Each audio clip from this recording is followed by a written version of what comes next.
My name is Samantha, and for most of my life, I was invisible. I was the quiet one in the family, the daughter who smiled when I was supposed to, nodded when I was supposed to, and kept my thoughts locked away where no one could see them. I grew up in a house filled with love, yes, but also with tension, whispers, and subtle games I didn't understand as a child. My father, James Whitman, was my anchor. Patient, kind, unwaveringly fair, he had a way of making you feel seen, even if the rest of the world ignored you. And then there was Veronica, my aunt, my father's younger sister. At first, I liked her. She had charm, style, a way of making every holiday or birthday seem magical. But as I grew older, I started noticing the cracks. The envy in her eyes when anyone else succeeded. The satisfaction she seemed to take when she subtly undermined my mom or anyone else she wanted to control. I didn't understand the depth of it until much later, when her ambition became dangerous. I first realized her true nature the day my father died. One morning, the phone rang. I remember the silence before I answered, the kind of silence that makes your chest tighten. "Samantha, it's your father. He's—" The words blurred, the world tilted, and I felt a hollow emptiness as the line went dead. My father was gone, and with him, the one person I had believed would always protect me. I barely had time to grieve before Veronica began her moves. At the will reading, I walked into the lawyer's office clutching a photo of Dad. I wanted him there somehow, to see me standing up, to witness me facing the people I trusted most. My grandmother, frail and trembling, clutched her rosary. Veronica entered last, like a queen entering a court, perfectly coiffed, designer clothes, smirking at the sight of me. Her children whispered, and I felt their eyes on me, assessing, judging, as if I were nothing more than a character in their game. The lawyer began reading. My father had left me the house, the savings, the family land, everything that mattered to him, and by extension, to me. And then Veronica leaned forward, her voice sweet yet loaded. "Excuse me, that can't be right. Dad and I had an understanding. That property is meant for my side of the family." I froze. I had no words. The lawyer blinked, confused. "Mrs. Hargrove, the will is legally binding and clearly states your brother's wishes." She shrugged, smiling. "There must be some mistake. I have documents at home that prove otherwise." A chill ran through me. Documents? Forgery? I felt a mixture of fear, panic, and anger. That night, I paced my apartment, staring at the photo of my father. Veronica had already started dismantling the life he had built, and I felt powerless. The next morning, I drove past the house. My heart stopped. A bright for sale sign had been planted in the yard, the name Hargrove Realty Group, glaring at me. My father's house, my memories, my inheritance, stolen. Veronica appeared on the porch, perfect as ever. "Samantha," she called, sweet as sugar, "don't you want to see how much easier life can be when someone guides you?" I clenched my fists. "You can't do this. This is my father's home." "Darling," she said, tilting her head, "you're young. You don't understand finances, property management. You need guidance." I left, trembling with a mix of grief and rage. And then, the bombshell. 2 days later, the bank called. Veronica had forged my father's signature and withdrawn a large sum of money from his savings. My world was feeling like it was collapsing. I called my grandmother for advice, but her voice shook as she whispered, "Samantha, be careful. Sometimes silence keeps you safe." That night, I went into the attic, searching desperately for anything, and I found it. A small wooden chest, dusty and forgotten. Inside were letters from my father, explaining a hidden bank account, warning me about Veronica, and detailing instructions to protect myself. He had anticipated her greed and deceit, and he had left me the tools to fight back. Holding those letters, tears streaming down my face, I realized something. Veronica thought she could crush me, take everything I loved, and walk away unscathed. But she had underestimated me, and underestimating me was her first and fatal mistake. The night I discovered my father's letters, something shifted inside me. Until that moment, I had felt small, powerless, invisible, a daughter robbed of her inheritance, her home, her father's legacy. But now, holding his carefully written instructions, I felt the first sparks of power. Dad hadn't just left me money, he had left me a plan, a blueprint to reclaim everything Veronica had stolen. The next morning, I started quietly. I couldn't afford to make mistakes. Veronica was cunning, manipulative, and cruel. Any hint that I was onto her could make her disappear the evidence or retaliate in ways I wasn't ready for. I spent hours in my small apartment mapping out everything I knew about her. The property she owned, her business connections, her children, even the way she manipulated family members to follow her lead. Every detail mattered. I began by quietly contacting a lawyer, a woman named Dana, sharp, precise, and unflinchingly ambitious. Dana didn't just listen, she strategized, analyzed, and anticipated. I showed her the letters, the hidden account, and the evidence of Veronica's forgeries. Dana's eyes lit up. This isn't just a case of inheritance theft. This is fraud, manipulation, and possibly criminal activity. And you have proof. If we play this right, you can not only reclaim your inheritance, but ensure Veronica never hurts anyone else like this again. That's when the plan began to take shape. I couldn't just confront Veronica head-on. Not yet. She thrived on power and intimidation. If I wanted to beat her, I had to be smarter, colder, and more calculated than she could ever imagine. I spent nights researching, digging into her finances, her business dealings, and even her husband's little secrets.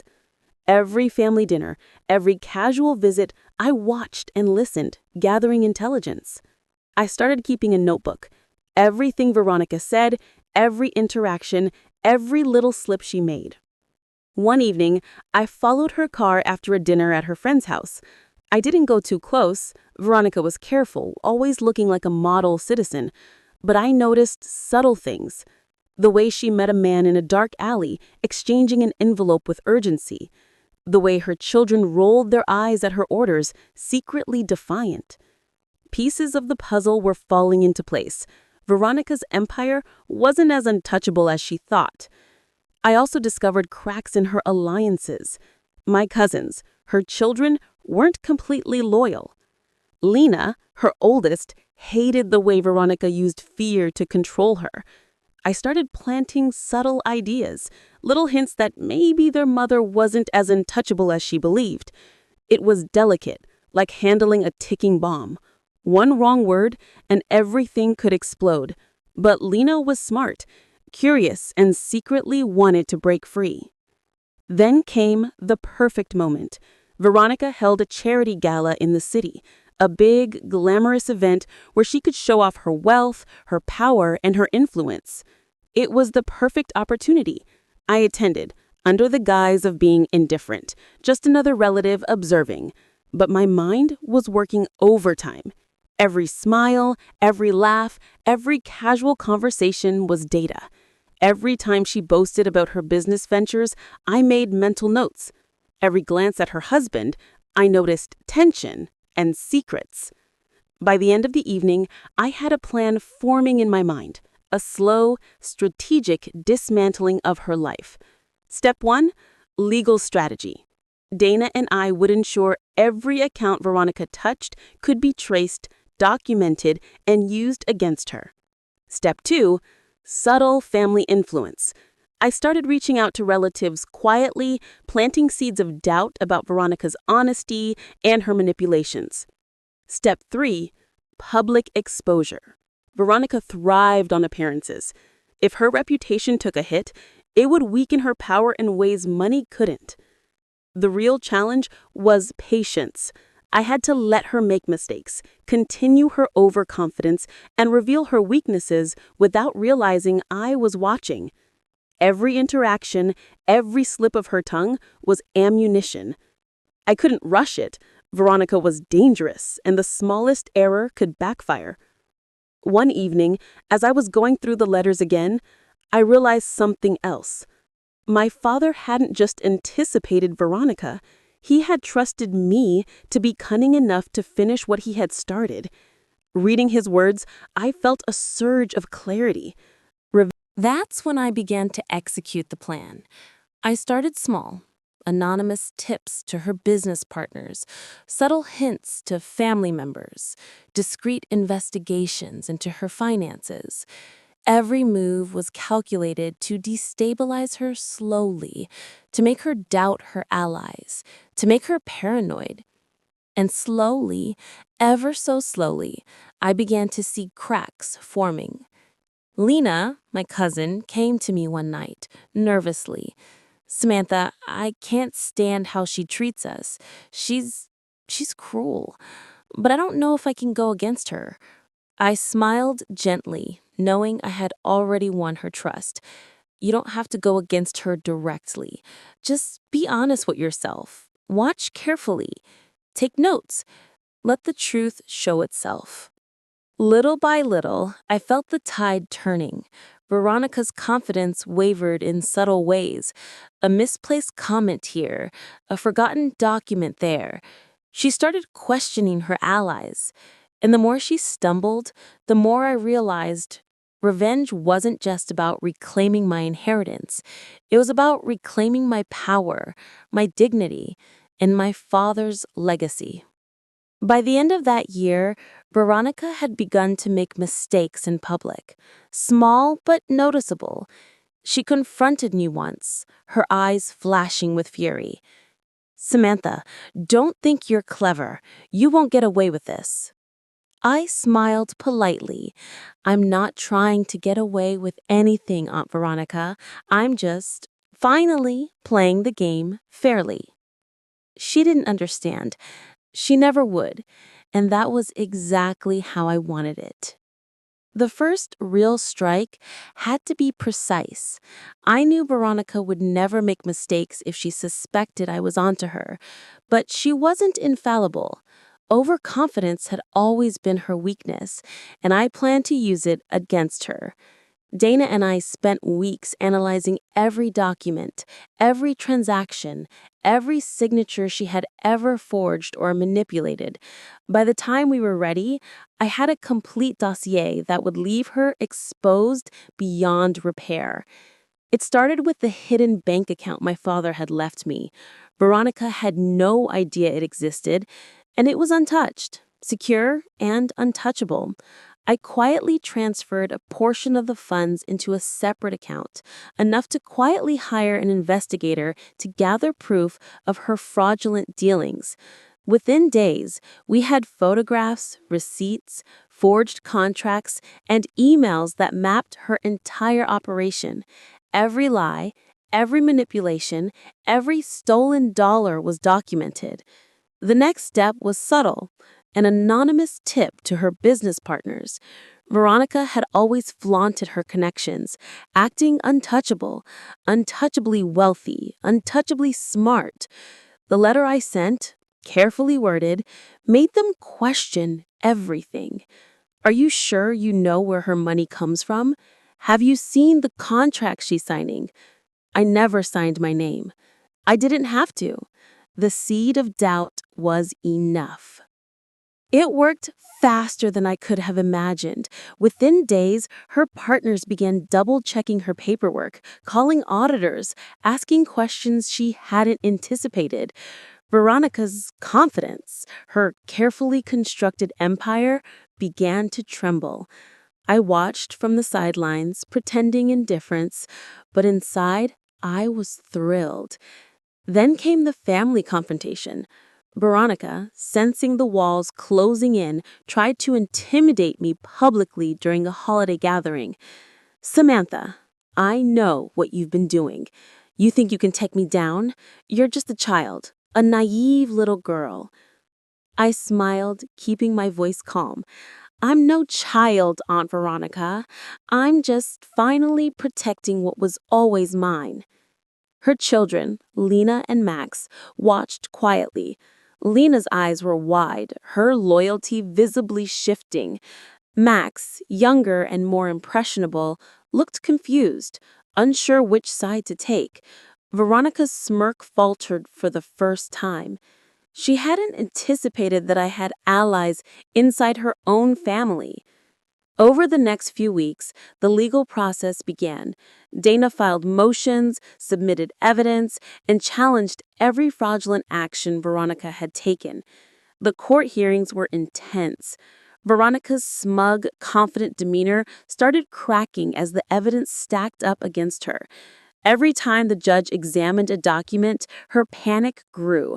And every time she glanced at me across the courtroom, she realized that she had misjudged me entirely. I also began planting subtle traps outside the courtroom. Letters, discreet phone calls, and investigative findings slowly leaked to Veronica's business associates. She tried to cover her tracks, but every time she took an action, it created more evidence. I wasn't just reclaiming what was mine. I was constructing a cage that would slowly close around her. Then came the first personal confrontation. I arrived at her home under the guise of a casual visit. Veronica's arrogance had lulled her into a false sense of security. She invited me in, smiling, expecting fear or submission. I walked through her house, observing carefully the expensive art, the new furniture, the way her family hung on her every word. She said, "I've been thinking, Samantha, maybe you should just accept that some things are out of your reach. Family dynamics, money, inheritance. You can't always control it." I looked her directly in the eyes. "I'm not trying to control it, Aunt Veronica. I'm just making sure it goes to the right place. The place my father wanted it to go." Her smirk faded, replaced with a flicker of fear. She hadn't expected me to be strategic, patient, or relentless. And that's when I knew my first strike had landed. Weeks later, Dana called me. "Samantha, you should see her. She's panicking. Her business partners are questioning her, the auditors are digging deeper, and she's making mistakes left and right. She never anticipated someone playing her game at her level." I smiled back in my chair, savoring the moment. Revenge wasn't about anger, it was about precision, and right now, it was working perfectly. But the first strike was only the beginning. Veronica would fight back. She always did. And I had to be ready. I needed to anticipate every move, prepare for every lie, and be 3 steps ahead at all times. Little did she know, the next strike would hit even harder. This time, it wouldn't just be about money. It would be personal, public, and irreversible. Veronica's world was starting to crack, and I could see it in the way she moved, the way she spoke, the way she no longer smiled with the same effortless confidence. Every carefully constructed facade she had built for years was unraveling, and I had a front row seat. It began subtly at first. Her business partners called meetings without her knowledge. Emails she thought private were scrutinized. Auditors discovered discrepancies that no one could ignore. I had fed just enough anonymous tips and strategically timed information to ensure that the cracks appeared slowly, making her think it was bad luck or coincidence, not my design. But the real thrill came when I decided to strike in the most public way possible. Veronica had always flaunted herself on social media, perfectly staged photos, charity events, glamorous dinners. Everyone thought she was untouchable. Everyone except me. I had Dana work with a cyber investigator to compile concrete evidence of her fraud and misconduct, and we timed the release perfectly. The morning the first article hit online, I sat at my kitchen table, coffee in hand, barely breathing as I refreshed the page. There it was. Local businesswoman accused of forgery and financial misconduct. Veronica's face stared back from the headline, flawless as ever, but the accompanying evidence and details left no room for doubt. Her empire was crumbling, and the public who had once admired her began to question everything. Within hours, the emails and calls started. Her partners demanded explanations, investors pulled out, even her loyal social circle began whispering behind her back. And then came the first confrontation.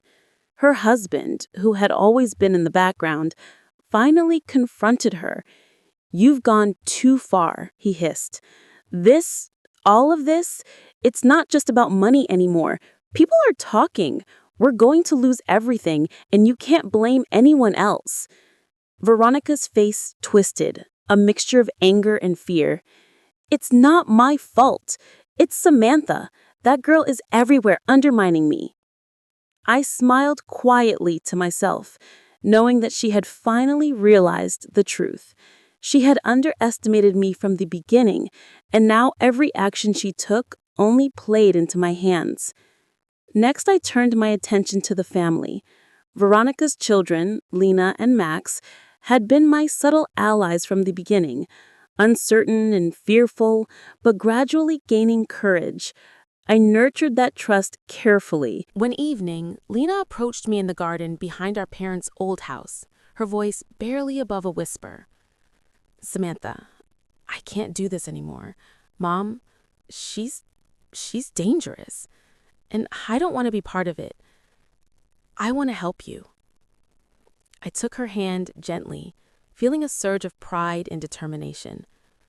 "You don't have to do anything that puts you in danger, but your honesty, your courage, it helps more than you realize." With their quiet support, I could now plan the next move. Veronica had always relied on appearances. She wanted the family to see her as untouchable, flawless, perfect. So I decided it was time to dismantle that illusion completely. The next family gathering was the stage. Veronica strutted in, radiant, confident, expecting the same fearful obedience she was used to. But this time, the family watched differently. I walked in behind her, calm, collected, holding subtle evidence in my hands. I let my eyes meet hers, letting the tension build. During dinner, I casually mentioned some discrepancies in her business dealings, asking questions out loud, as if I were innocent and curious. Every eye in the room turned to her, every whisper amplified, every glance filled with suspicion. Veronica's composure faltered. She tried to redirect, to charm, to smooth over the cracks. But it was too late. The seeds I had planted had blossomed into doubt, and the doubt was spreading like wildfire. By the end of the evening, her first public breakdown occurred. She argued with a cousin, raised her voice, and revealed her frustration in front of everyone. The family had never seen this side of her arrogance, her temper, her cracks. And I watched quietly, savoring every moment. Weeks passed, and the pressure mounted. Veronica's empire was unstable. Business partners were distancing themselves. Family members whispered and avoided her. And I was ready for the next, most satisfying strike. Legal action against her fraudulent dealings, designed to not just reclaim my inheritance, but to publicly expose her. When the court case began, I felt a mix of anxiety and exhilaration. Veronica entered, confident as ever, until Dana presented the evidence. The hidden bank account, the forged documents, the emails and receipts that traced her fraudulent actions. Her face paled, and for the first time, I saw real fear. She tried to fight back verbally, yelling, threatening, and attempting to intimidate me in front of the judge. But the evidence was overwhelming. Dana laid out every detail meticulously, leaving no room for argument. Every lie, every deceit, every stolen dollar was exposed. By the end of the hearing, the judge ruled decisively in my favor. Veronica's attempts to manipulate and erase me as my father's heir were dismissed, and her fraudulent actions were officially documented. She left the courtroom humiliated, defeated, and powerless. But the real satisfaction came later. Using my father's hidden funds, I quietly purchased her mansion through a shell company. Weeks later, when the "sold" sign appeared on her front lawn, she realized, finally, that she had lost control over the life she had tried to dominate. She had underestimated me from the beginning, and now she had nothing. Veronica's arrogance, her greed, her obsession with appearances, it had all been her undoing. I had played the long game, waited patiently, and executed every move with precision. She was exposed, humiliated, and powerless. And I, the quiet, invisible girl she had always dismissed, had risen victorious. Standing in the empty mansion she once called her empire, I felt a strange mix of triumph and closure. I didn't gloat. I didn't rub it in. I simply honored my father's legacy by turning the house into a community center, a place where families could gather, children could learn, and memories could be made. And as I watched the children laugh, I realized something profound. Revenge isn't about anger. It's about strategy, patience, and precision. It's about taking what was stolen from you and making it right, not just for yourself, but for everyone who was hurt along the way. Veronica had underestimated me, as she always did, and that mistake had cost her everything. By the time I stood outside Veronica's mansion, the chill of early evening settled over me like a cloak. But inside, my heart burned with purpose. Every move I had made over the past year had led to this moment. The house was no longer hers, though she didn't know it yet. That in itself was poetic justice. But I wanted more than just material victory. I wanted her to feel the consequences of her arrogance, her greed, and the years of cruelty she had inflicted on our family. I had invited a few of our relatives to a family reunion at the old Whitman estate. Veronica, believing she still had influence, accepted immediately, eager to flaunt her charm and regain her dominance. What she didn't know was that the tables had completely turned. Every whisper she expected to command, every glance she assumed would inspire fear, had been neutralized, redirected, or manipulated. As guests arrived, I greeted them warmly, masking the satisfaction bubbling inside me. Lena and Max followed discreetly. Their quiet support strengthened my confidence. They had seen their mother for what she really was, and now they were part of my carefully orchestrated finale. Veronica arrived last, as usual. Her entrance was dramatic, her smile perfect, her aura commanding. But as soon as she stepped inside, the subtle changes were evident. Guests who had once hung on her words barely acknowledged her, chatting animatedly with me instead. Her confidence faltered slightly. She caught my eye and tried to force a smile, but it trembled. I had prepared one final reveal. A presentation that exposed every fraudulent move, every lie, every scheme she had ever attempted. I had hired a professional designer to compile documents, images, and timelines into a visually compelling display that left no room for doubt. It wasn't just about money. It was about showing everyone the true nature of Veronica Hargrove. I began casually, talking about my father's legacy, the importance of honesty, family, and integrity. Veronica tried to interject, charming as ever, but I ignored her. And then, slowly, I revealed the evidence. Screenshotted emails, forged contracts, hidden accounts, and the trail of deceit she had left in her wake. Gasps echoed through the room. Her children, standing beside me quietly, saw the truth unfold. Veronica's face changed from confident composure to shock, then to fury. She screamed, "Samantha, you can't do this. These are lies." I looked her in the eye, calm, steady, and unwavering. Every word is true, Aunt Veronica. Every action documented, every step you took has been traced and verified. And the best part? You have no defense left. Some of our relatives murmured among themselves, whispering about past incidents they had long ignored. Others simply stared, stunned by the revelation. Veronica's charm, her ability to control, to manipulate, to intimidate, was gone. The final strike was personal. I had ensured that the sold sign on her mansion would be revealed during the reunion. Guests walked outside casually, admiring the garden and lawn, when the sign came into view.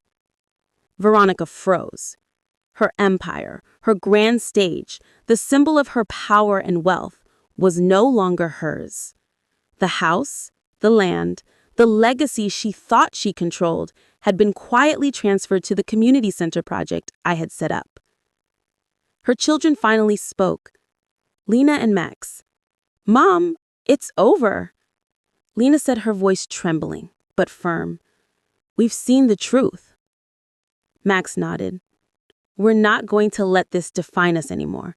We're choosing honesty, integrity, and family over fear." Veronica's fury erupted. She lunged toward me, wild-eyed, but I stood firm. "It's not personal," I said, my voice calm, almost gentle. "It's justice. You took everything from me, and from Dad. Now it's finally right." She turned to leave, her dignity shattered, her power stripped away. For the first time in her life, she felt powerless. And in that moment, I realized the true essence of revenge. It wasn't cruelty, it wasn't malice. It was precision, patience, and ensuring that justice, however long delayed, was inevitable. The community center became a symbol not just of my father's legacy, but of the victory of integrity over greed. Every child who laughed in the garden, every family gathering held in the halls, reminded me that revenge could be transformative. I had taken back what was mine, exposed the lies, and rebuilt something meaningful in the process. Veronica never recovered fully. The family whispered about her schemes, her arrogance, and the day Samantha Whitman finally stood up. I didn't need to gloat. I didn't need to rub it in. The victory, the exposure, and the transformation of her stolen empire into something meaningful. That was enough. I had begun as the quiet, powerless girl. I ended as a force that could not be ignored. And in the silence of the empty mansion turned community center, I finally felt the weight lift off my shoulders.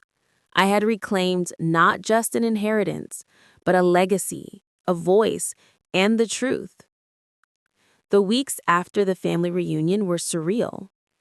The tension that had once filled every Whitman family gathering had finally lifted.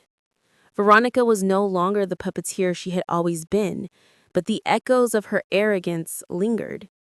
People whispered about her schemes, her fraud, and the day Samantha Whitman stood up.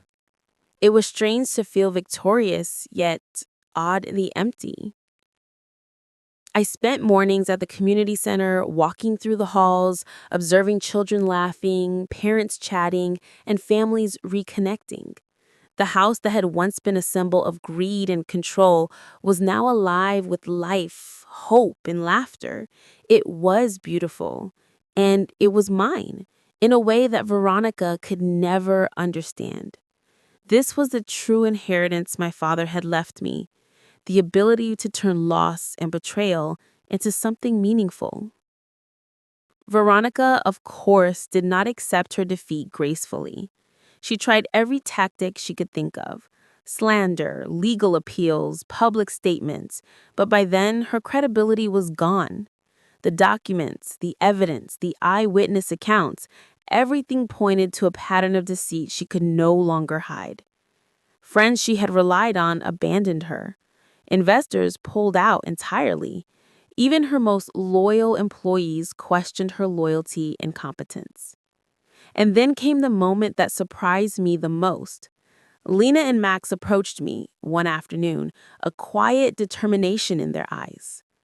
"Samantha," she said, "we want to help you keep this place running.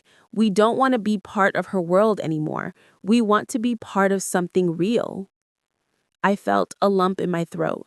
These were the same children who had been caught in her mother's web of fear and manipulation.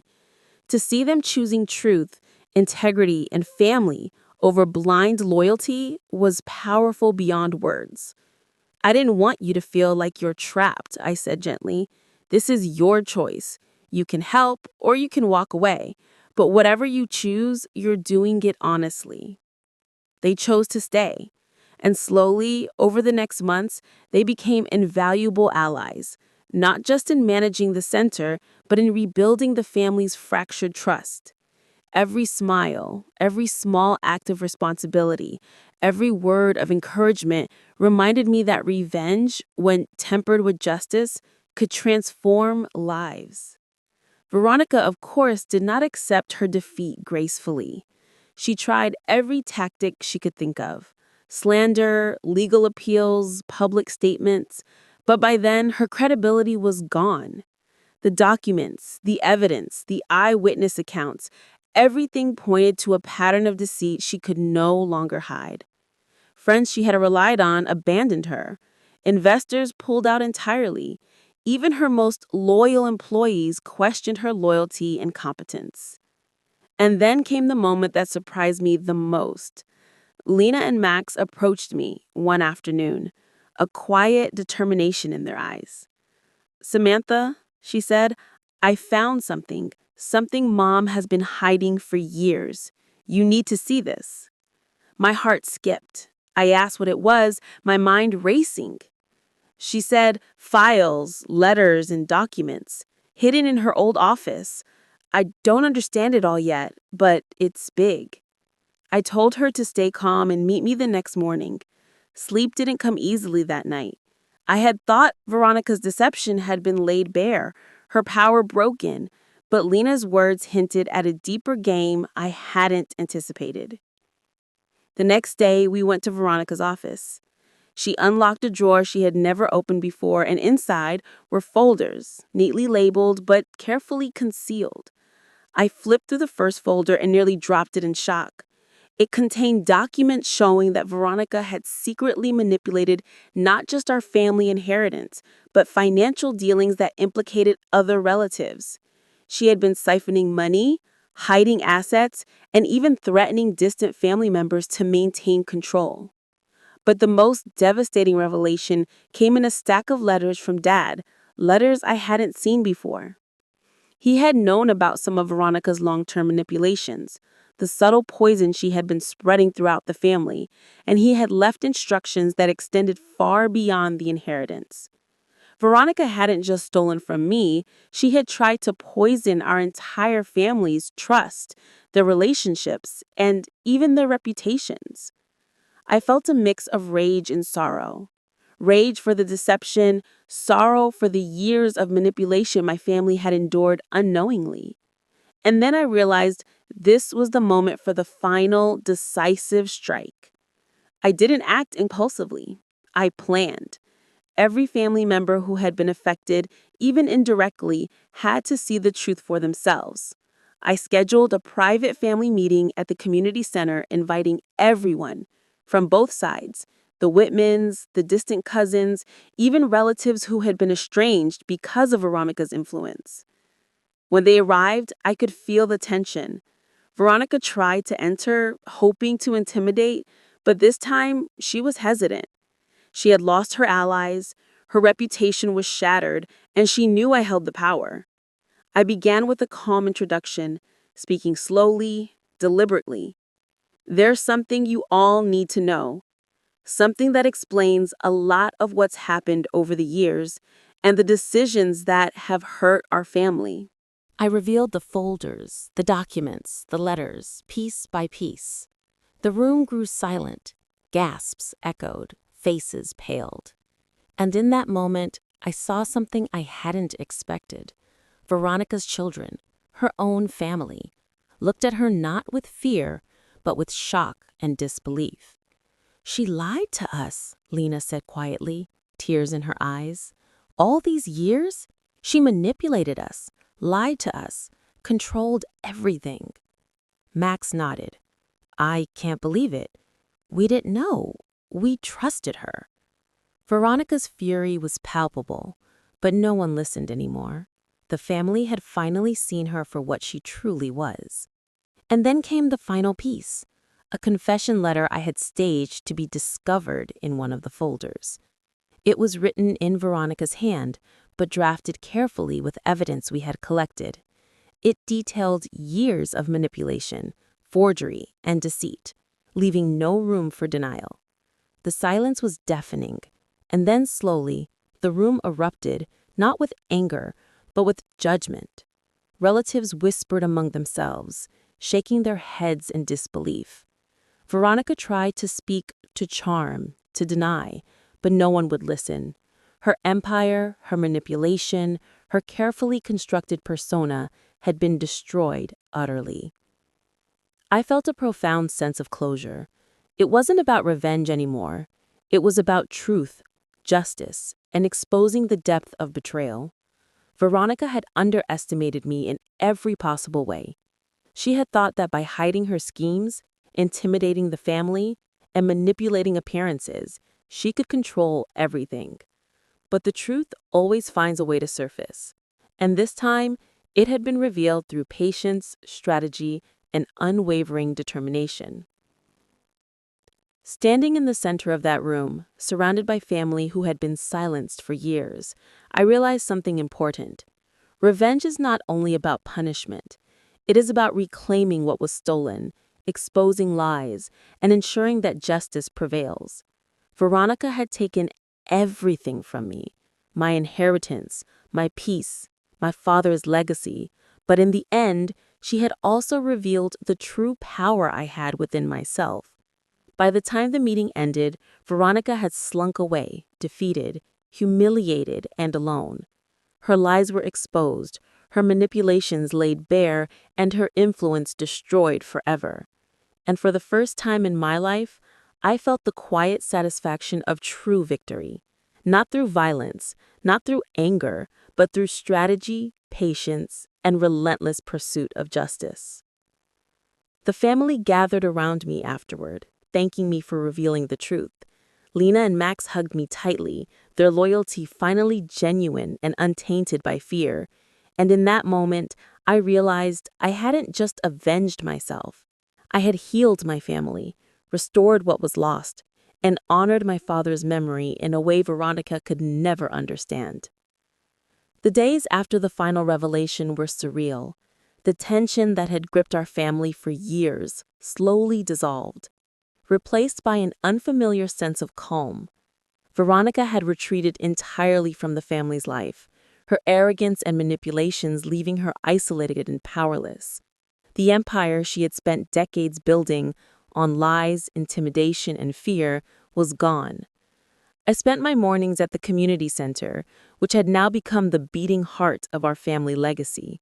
Children ran through the halls, families gathered for workshops, and laughter filled the once silent rooms. Every corner of the mansion, once a symbol of greed and control, now radiated hope, warmth, and life. It was the most fulfilling inheritance I could have ever imagined. Lena and Max had fully embraced the truth and their place in the family. They had matured in ways Veronica had never allowed, developing independence, responsibility, and a strong sense of morality. Their quiet support had been instrumental throughout my journey, and now they worked alongside me, helping manage the center and ensuring that the legacy my father had intended flourished. Veronica, meanwhile, had become a cautionary tale. Relatives whispered about her attempts to regain power, but her reputation was irreparably damaged. Investors refused to work with her. Friends abandoned her. And the once dominant figure who had intimidated our entire family was now a shadow of her former self. I had a brief encounter with her months later. She appeared at a distant relative's wedding, her presence awkward and strained. Our eyes met across the crowded room, and I felt a rush of satisfaction, not anger, not revenge, but a quiet, undeniable triumph. She had underestimated me from the beginning, believing that I was powerless, insignificant, and easily intimidated. She had been wrong. Veronica approached me, her voice low, almost pleading. "Samantha, you don't understand. You've gone too far. This isn't fair." I smiled politely, my heart steady and calm. "Fair?" I asked gently. "What's fair is that the truth is finally known. What's fair is that you face the consequences of your actions. And what's fair is that I reclaimed what was always mine and used it to build something real." She looked at me, defeated, powerless, and for the first time, truly human. She realized she had lost everything, not because of cruelty, but because of her own arrogance and manipulation. In the months that followed, the family grew stronger. Cousins who had been silent for years began speaking freely, voicing opinions and concerns they had been silenced from sharing. Aunts and uncles who had been caught between loyalty and fear now chose truth over appearances. Slowly, the long-term effects of Veronica's manipulations were being undone. Families were reconnecting, trust was being rebuilt, and the sense of unity that had been fractured for decades was finally taking shape. I often reflected on the journey, the anger, the fear, the strategy, and the patience. Revenge had never been about malice. It had been about reclaiming my life, exposing deception, and restoring balance. It had been about transforming betrayal into justice and loss into something meaningful. One evening, I stood in the center's library, looking at my father's letters, the very documents that had guided me through every step of the way. His words had not only provided a path to reclaim what was stolen, but inspired me to act with precision, patience, and integrity. For the first time, I truly felt that I had honored his legacy. As I walked through the center, listening to children laughing and families sharing stories, I understood the full power of what had been achieved. Veronica had underestimated me. The family had been manipulated for years, and yet, through strategy, patience, and courage, everything had been set right. The mansion, once a symbol of greed and control, now stood as a monument to justice, transformation, and hope. Veronica had lost everything: her power, her control, her influence. But the family and I had gained something far greater: trust, unity, and peace. I had begun as a quiet, overlooked girl. I ended as the force that exposed lies, reclaimed what was stolen, and rebuilt a legacy in a way no one could have imagined. And in that quiet victory, surrounded by life, laughter, and truth, I finally understood. True triumph comes not from vengeance, but from justice, integrity, and the courage to act when it matters most. I also took time for myself during this period. For months, I had been consumed with strategy, evidence, and confrontation. The constant tension, the careful planning, and the meticulous execution of my revenge had left me emotionally drained. Now, with Veronica's influence gone, I allowed myself moments of quiet reflection. I visited my father's grave, spending hours talking to him, sharing my triumphs, my regrets, and my hopes for the future. Through those quiet moments, I realized something vital. Revenge is not just about reclaiming what was taken. It's about understanding your own strength, your capacity for patience, resilience, and strategic thinking. It's about reclaiming your sense of self, even after years of manipulation and control. The family gatherings became more frequent and more genuine. We shared stories, celebrated small victories, and supported each other in ways that had been impossible under Veronica's influence. I watched Lena and Max laugh without fear, interact freely with cousins, and embrace their own voices. And I knew that the true legacy of revenge wasn't destruction, it was restoration. Even in our community, the ripple effects were felt. The mansion turned community center had become a beacon for families seeking guidance, a place where they could learn to navigate challenges without fear or manipulation. Every day, I witnessed lives being improved, relationships being strengthened, and hope being restored. It was a quiet, powerful kind of revenge, one that built rather than tore down. And yet, I remained vigilant. I knew that life could be unpredictable, that betrayal could strike again from unexpected corners, but I had learned to anticipate deception, to see motives clearly, and to act decisively when necessary. I was no longer the quiet, overlooked girl who had been powerless against Veronica. I was Samantha Whitman, the one who reclaimed her inheritance, her family, and her legacy, and the one who had proven that patience and strategy could overcome even the most relentless adversaries. As I walked through the center one evening, watching families gather for a workshop, I felt a deep sense of satisfaction. The revenge I had taken had been precise, calculated, and ultimately transformative. But more importantly, the consequences of that revenge had reshaped my family, restored trust, and ensured that the truth endured long after Veronica's schemes were forgotten. Months had passed since Veronica's final humiliation, and life at the community center had settled into a steady rhythm. Yet, despite the calm, I often found myself reflecting on everything that had happened: the anger, the fear, the meticulous planning, and the eventual triumph. Sitting alone in the library one evening, surrounded by the soft hum of activity from the main hall, I let myself think about the lessons I had learned. The first and perhaps most important lesson was patience. For years, I had been underestimated, dismissed as weak, naive, and powerless. But the truth is that strength often lies in waiting, observing, and planning.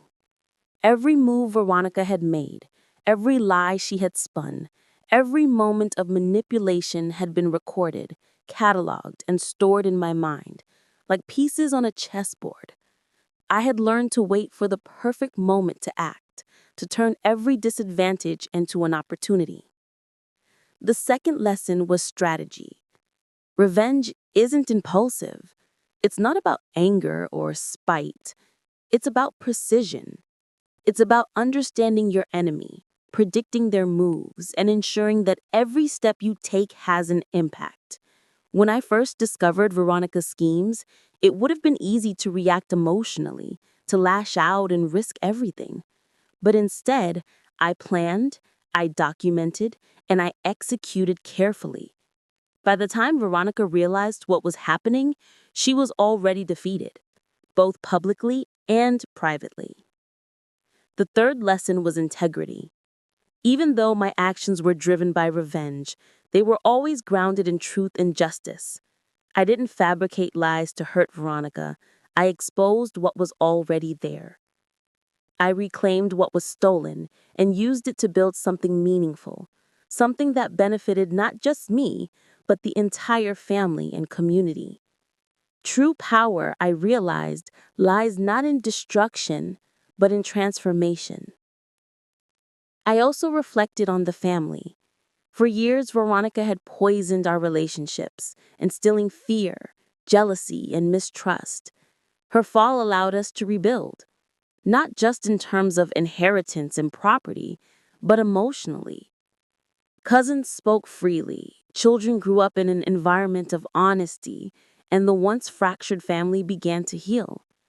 The legacy of revenge in this case was not only the downfall of a manipulator, but the restoration of trust and unity.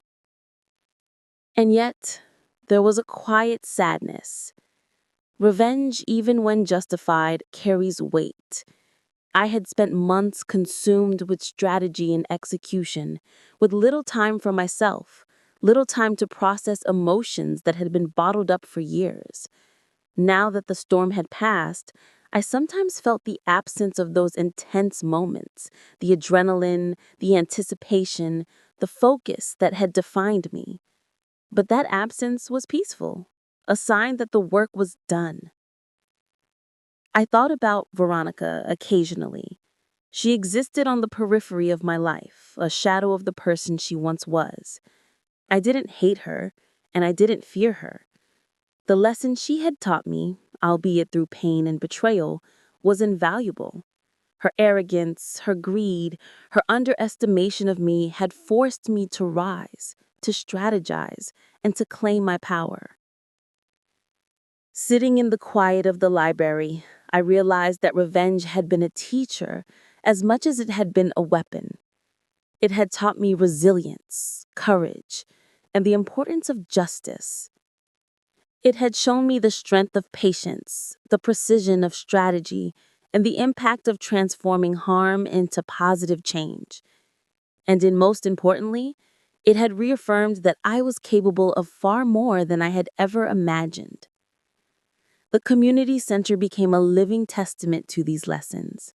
Every child who laughed in its halls, every family that reconnected, every workshop that empowered someone to make honest choices, these were the true victories, far greater than any inheritance or material gain. As I walked through the garden one evening, Lena and Max by my side, I felt a sense of peace I hadn't known for years. We had reclaimed not just our family, but our lives, our dignity, and our future. Veronica's betrayal had been devastating, but the way it had been handled, the way justice had been served, had transformed us all. Revenge, I realized, is not about cruelty. It's about reclaiming power, exposing truth, and restoring balance. It's about teaching lessons not just to the betrayer, but to yourself, and ensuring that the harm done is not repeated. And in that realization, I finally felt a sense of freedom, knowing that the past had been confronted, the injustice had been addressed, and the future was ours to shape. I looked at the children playing under the evening sky, at families sharing stories and laughter, and felt a profound sense of satisfaction. The legacy of my father, of our family, and even of Veronica's misdeeds had been transformed into something far greater than revenge. It had become a story of justice, resilience, and hope. The seasons changed, and with them our lives settled into a rhythm that felt both peaceful and purposeful. The mansion-turned-community center had become more than just a building. It was the heartbeat of our family's legacy, a living monument to truth, justice, and transformation. Every day I watched families grow closer, children thrive, and hope flourish in ways I had never imagined possible. Veronica had vanished from our lives almost entirely. Rumors occasionally reached me, whispers of failed business ventures, estranged friendships, and public embarrassment. But I didn't seek them out. Her presence, once a shadow that loomed over every decision, had been replaced by empowerment, unity, and clarity. The revenge I had meticulously planned was complete, and its consequences had reshaped our family in ways far beyond what I had expected.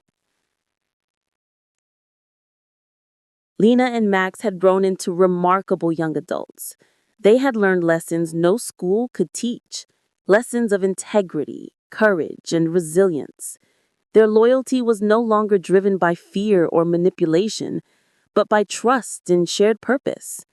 Together, we managed the community center, ensuring that every action we took honored our father's legacy and countered the harm Veronica had caused. One evening, as I walked through the center's gardens, I reflected on everything that had transpired.